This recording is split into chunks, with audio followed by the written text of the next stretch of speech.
رسول پاک صلی اللہ علیہ وسلم کا ایک فرمان ہے مصنف عبد الرزاق میں، یہ حدیث آپ نے آج یاد رکھنی ہے۔ نبی پاک صلی اللہ علیہ وسلم نے فرمایا کسی آدمی کے نماز اور روزے سے متاثر نہ ہونا، پہلے دیکھ لینا کہ وہ امانت دار ہے کہ نہیں۔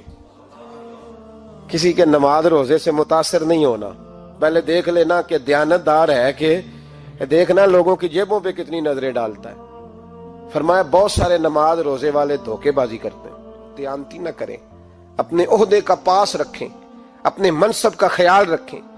عہدہ جس جگہ آپ موجود ہیں آپ کی ذمہ داری ہے۔ میرے رسول پاک صلی اللہ علیہ وسلم نے فرمایا ہر بندہ تم میں سے نگران ہے، اور جو اس کی رعایا ہے اس کے بارے میں اس نے جواب دینا ہے۔ کبھی بھی بددیانتی نہ کریں۔ ہم لوگوں کا پہلے اعتماد حاصل کرتے ہیں، پھر اس اعتماد کو ٹھیس پہنچاتے ہیں۔ اس کا نقصان پتہ کیا ہوتا ہے؟ دنیا میں سب سے کمزور شخص وہ ہوتا ہے جس پر کوئی اعتبار نہیں کرتا۔ جس کا اعتماد ضائع ہو جائے وہ آدمی بکھر جاتا ہے۔ کبھی بھی دھوکہ دہی کی پالیسی نہ بنائیں۔ ہم لوگوں سے مفادات لینے کے لیے اپنے رویے میٹھے کرتے ہیں، اور جب کام نکل جاتا ہے پھر ہمارے رویے بدل جاتے ہیں۔ یہ دھوکہ ہے، یہ بددیانتی ہے، اس کو اللہ رسول نے پسند نہیں کیا۔ میرے نبی پاک علیہ السلام نے فرمایا جس میں تین باتیں پائی جائیں وہ تو منافق ہے۔ اگرچہ علماء کہتے ہیں یہاں منافق اعتقادی مراد نہیں، منافق عملی مراد ہے، لیکن حضور نے فرمایا منافق ہے۔ یا رسول اللہ کون؟ فرمایا وہ بندہ جب بات کرے تو جھوٹ بولے، جب وعدہ کرے تو مخالفت کرے، جب امانت رکھی جائے تو بددیانتی کرے، یہ تو بندہ منافق ہے۔ حضرت ابو نور علیہ رحمہ نے لکھا ہے، فرماتے ہیں محمود غزنوی کا دور تھا تو ایک آدمی محمود غزنوی کے پاس نا اپنا کیس لے کے آیا، مدعی بن کے آیا۔ اس نے کہا بادشاہ میرا کیس بڑا نرالا ہے۔ بادشاہ سلامت نے کہا وہ کس طرح؟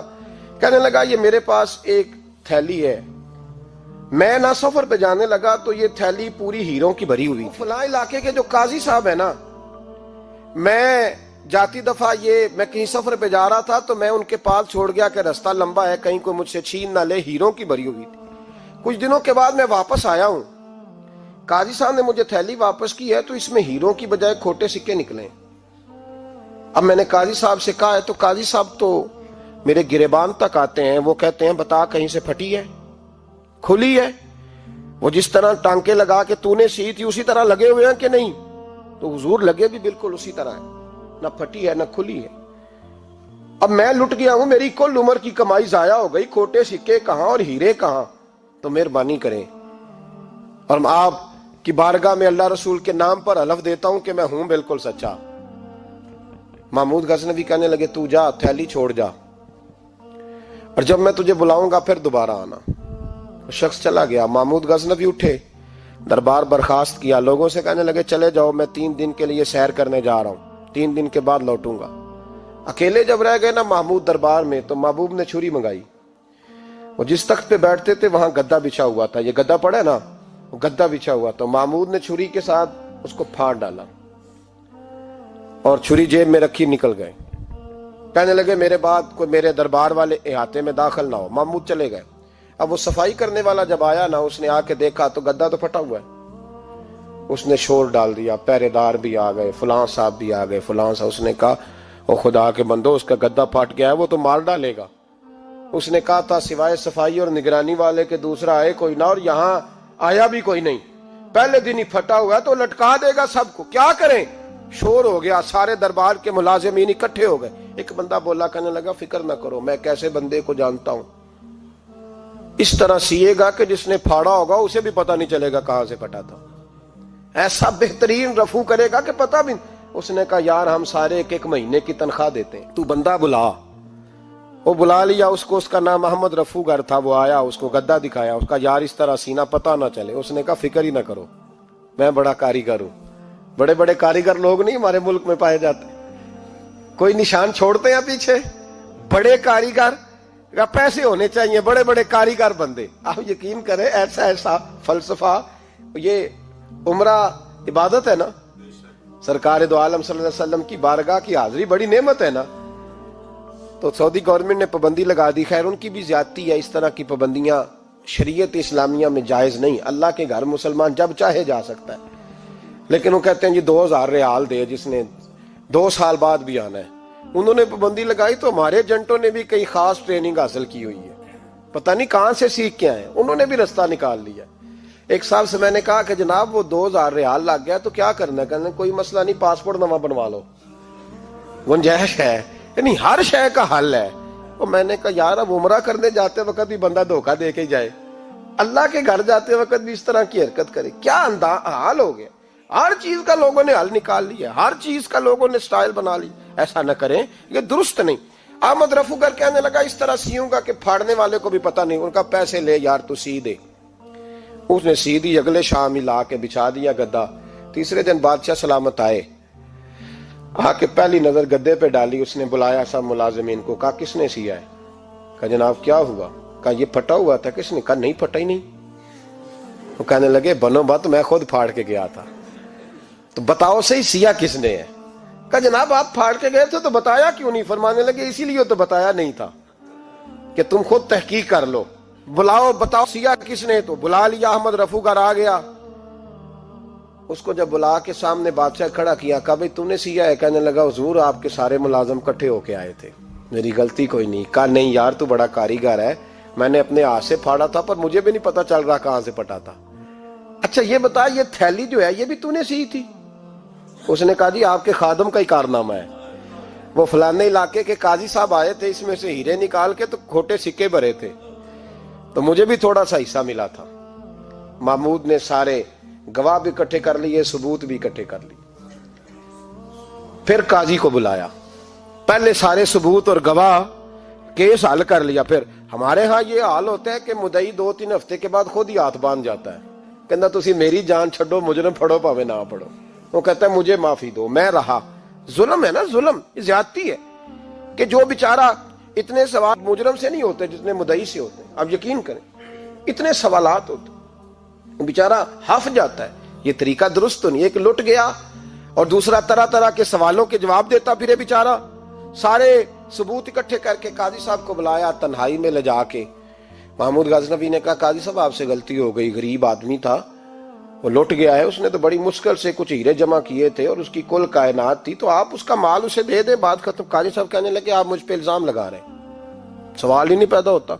آپ میری داڑھی دیکھیں، آپ میرا اعزاز دیکھیں، دنیا جانتی ہے میں اس کا۔ قاضی صاحب انسان بھول ہی جاتا ہے، بندہ بھول جاتا ہے، غلطی ہوگی، مال نے کہا نہیں سب کہا میں تنہائی میں پوچھ رہا ہوں، میں اس وقت پوچھ رہا ہوں جب دوسرا موجود کوئی نہیں، آج توبہ کر لے، میں کچھ نہیں کہوں گا، تو میری زبان پہ اعتبار کر، تجھے پتا ہے میں جو کہتا ہوں اس پہ عمل بھی کرتا ہوں، باز آ جا۔ پر قاضی نے کہا نہیں میری غلطی کوئی نہیں۔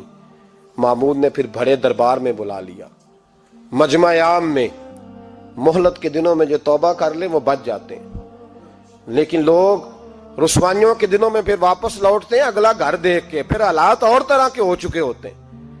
جب بڑے دربار میں قاضی کو بلایا، بھائی تو مانتا ہے کہ نہیں؟ اس نے کہا نہیں۔ تو کہا بلاؤ احمد رفوگر کو۔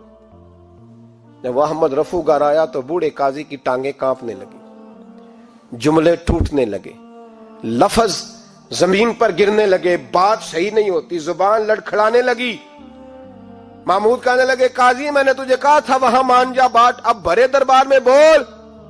تو جب قاضی صاحب کی گردن خود بخود جھک گئی تو دنیا سمجھ گئی، کہا نکل جا میرے دربار سے۔ محمود بولے نکل جا، اتنی تجھے عزت دی، اتنی بڑی تنخواہ دی، قاضی بنایا، اور یہ تھوڑی سی رقم کے لیے، تھوڑی سی رقم کے لیے تو بددیانت ہو گیا، چل چلا جا، نکل۔ قاضی دربار سے نکلا تو لوگ لعنتیں برسانے لگے۔ کل جو دکانیں چھوڑ کے سلوٹ کرنے آتے تھے وہ کہنے لگے اس کی عمر دیکھو، اس کے کام دیکھو، دیکھو اس نے کیا کیا۔ گھر گیا، بچے جن کے لیے پاپ کمایا تھا، جنہاں لی تو پاپ کمائے ہن کتھے نہیں ہو تیرے کر دے، وہ بچے کہنے لگے ابا جی ہم تو سکول مدرسہ جانے کے قابل نہیں رہے، امید تھی کہ بیوی ساتھ دے گی۔ وہ کہنے لگی میں میکے کیسے جاؤں گی، گلی کی عورتیں طرح طرح کی باتیں بناتی ہیں۔ اور بھائی کامیابیوں کے بڑے سربراہ ہوتے ہیں، کوئی کامیاب ہو جائے تو سارے کہتے ہیں میری سپورٹ سے ہوا ہے، ناکامیاں ہمیشہ یتیم ہوتی ہیں، ناکامیوں کا کوئی سربراہ نہیں ہوتا۔ جب تک تو قاضی تھا تو بڑے بات تھی، ہر بندہ کہتا تھا رشتہ دار ہے، رسوائی ہو گئی تو وہ تیری آنکھ ہو یا سنگ ملامت کی چبھن، کون پہنچا ہے میرے درد کی گہرائی تک، دور شہرت میں تو یاروں نے کیا یاد بہت، ساتھ آیا نہ کوئی کوچے رسوائی تک۔ اور میاں صاحب کہنے لگے ساری عمر ہی آٹا گد ہے، میں لکھاں کیتے نہیں پیڑے، اب وقت آیا ہی تے محمد بخشا کوئی نہیں ہوں بیٹھا نیڑے، حالات ہی بدل گئے۔ قاضی خاموشی سے اندر چلا گیا، اپنی رسوائی سمیٹ کے بستر پہ لیٹا، نہ روٹی کی بھوک لگی، نہ پانی کی پیاس لگی، نہ نیند آئی، ساری رات تڑپتا رہا۔ سویرے گھر والوں نے دروازہ کھولا تو روح پرواز کر گئی تھی، دنیا چھوڑ گیا۔ حضرت ابو نور علیہ رحمہ بولے، فرمانے لگے یاد رکھو کبھی بددیانتی نہ کرنا، کبھی۔ یہ تو محمود غزنوی کی عدالت تھی، قیامت میں رب کریم کی عدالت لگے گی۔ اور فرمایا وہاں تو گواہی دینے والا احمد رفو گر تھا، قیامت میں تو تمہارے اپنے ہاتھ پیر گواہیاں دیں گے، ہمارا اپنا وجود گواہی دے گا۔ اور فرمایا یہاں تو لعنتیں دنیا دار برساتے تھے، وہاں فرشتے ہوں گے۔ اور قاضی کو تو موت آ گئی تھی، قیامت میں تو دوبارہ موت بھی کوئی نہیں آئے گی، وہاں تو رہنا ہے اور سہنا ہے۔ اتنی بددیانتی معاشرے میں، اتنی بددیانتی ہر جگہ۔ اس معاشرے کا بھی کچھ بنے گا جہاں دوائی بھی خالص نہ ملے، جہاں دوائی میں بھی بددیانتی ہو۔ لوگ اپنے بچے کو آکسفورڈ یونیورسٹی میں پڑھانے کے لیے غریبوں کے بچوں کے رگوں میں جو دوائی اتارے وہ بھی 2 نمبر۔ اتنا بڑا بھی کوئی بددیانت معاشرہ ہوتا ہے کہ لوگ یہاں تک دھندا کریں، یہاں تک کہ لوگ لوگوں کی زندگیوں سے کھیل جائیں اور ہمیں احساس تک نہ ہو کہ کوئی مر جائے گا، کوئی ڈوب جائے گا، کیا بنے گا۔ اور جس نے وہ اپنی رجسٹر کی دوائی کی، اس نے 2-4 لاکھ روپیہ لیا اور اس نے یہ نہیں سوچا کتنے انسان میری وجہ سے مریں گے۔